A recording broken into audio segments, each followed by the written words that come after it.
resume reader, Crow Song. And today I will be reading to you from Black Coffee, My Mystery Savior.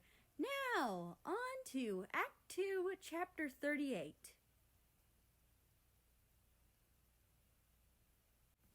Stage 2. Soda and I call this stage fracturing. His idea, not mine. I can't come up with a great name like that. In retrospect, it's really not that great of a name, hon. This part isn't too fun either.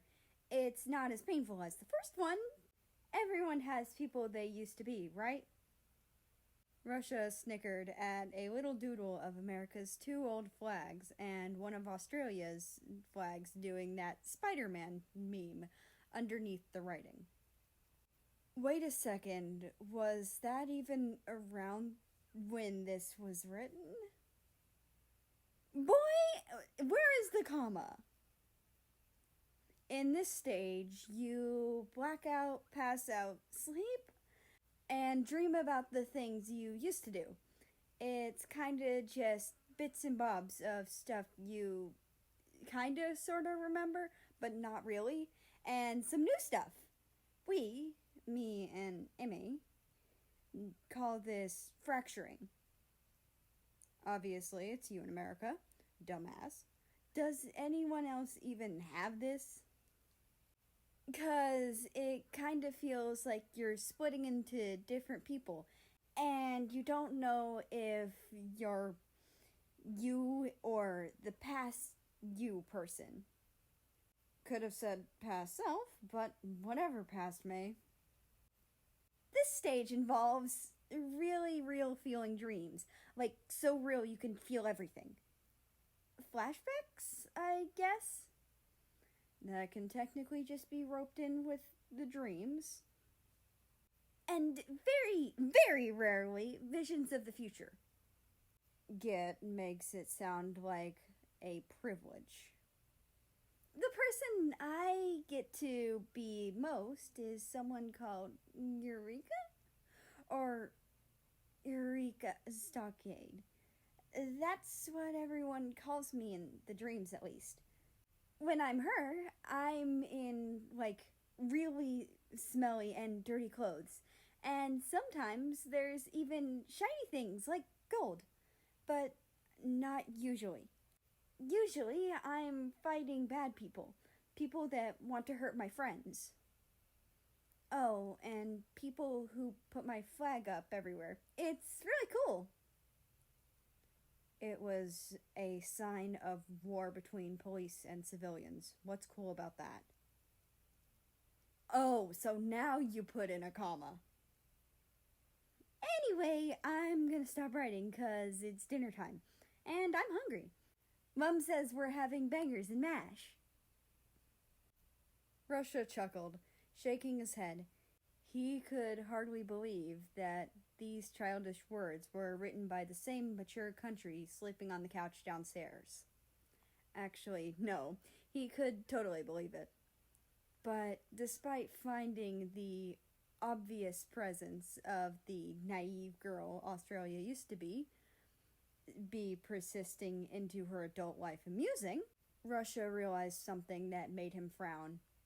Australia and America hid these problems for years, and very well at that.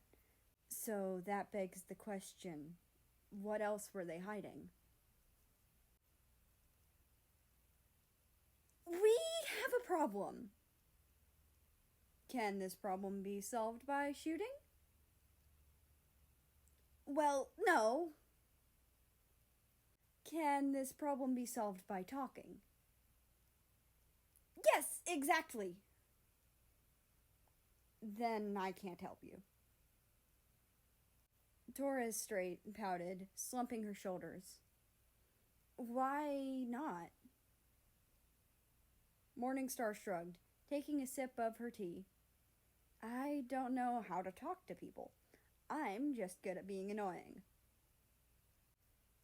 Oh yeah, that's your specialty, snickered Aboriginal.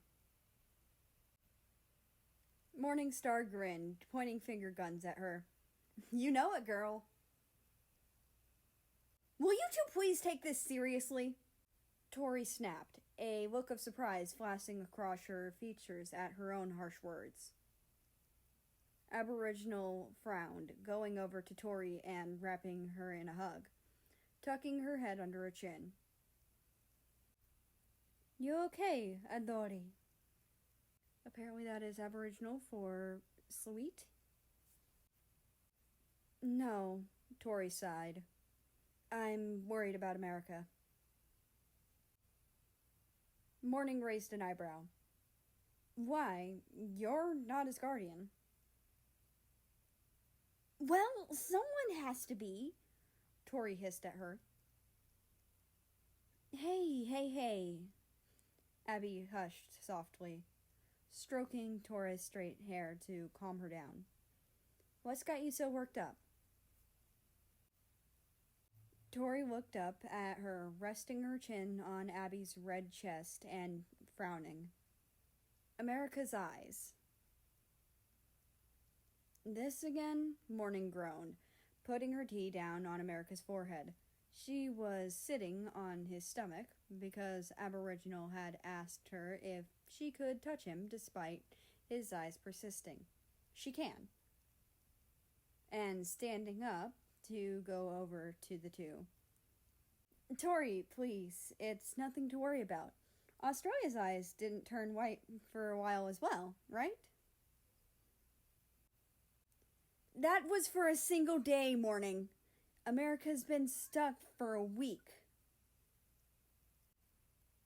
Do you think I don't know that? Morning growled, crossing her arms. I know it doesn't look like it, but I've been worried about him too. He hasn't had another episode or anything, but...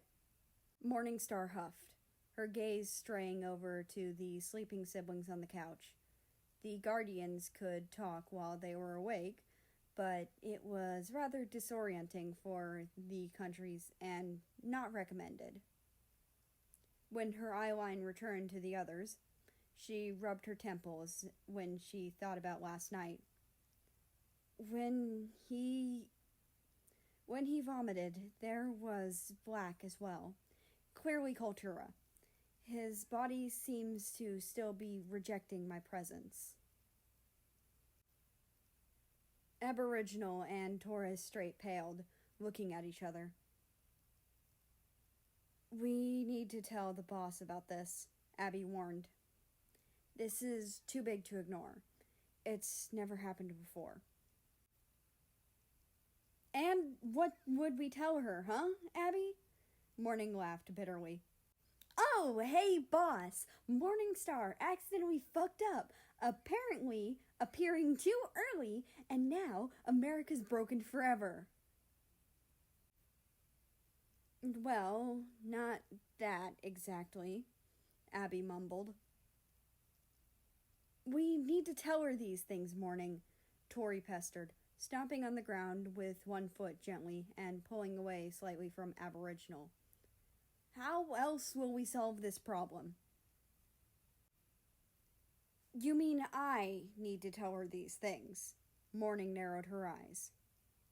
It's all my fault, isn't it? Don't turn this into that, Morning. Why shouldn't I? I get it. I'm the cause of everyone's problems. Maybe I should just fucking disappear. That is enough. The two bickering guardians turned to the black, red, and yellow Aboriginal glaring at them. I'm sick of you both fighting. Morning dropped her arms. But I said zip it, Aboriginal commanded, staring down Morning and making her instinctively shrink into herself. If neither of you are telling the boss, I will. Tell me what?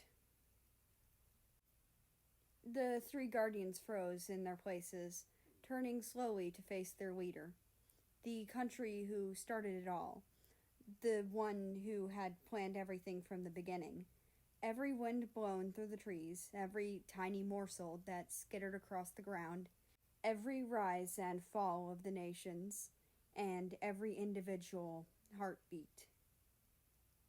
She would be known as God if she cared at all for titles.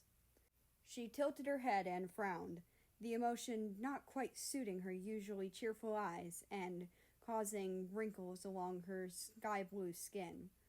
Her galaxy-colored off-the-shoulder shirt resembled her calm demeanor as it flowed around her, seemingly part of her. Her necklace hung innocently around her neck, the golden globe shining brightly in a specific area. She wasn't angry or disappointed, just confused.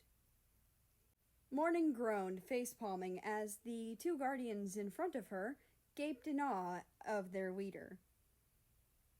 Oh, here we fucking go. And that's the end of this chapter. I hope you enjoyed. Anyway, I would like to invite you to join the Discord, which is linked down in the description below. That being said, I hope you have a nice rest of your day, night, or whatever it is for you. Just enjoy your time, and I will see you tomorrow!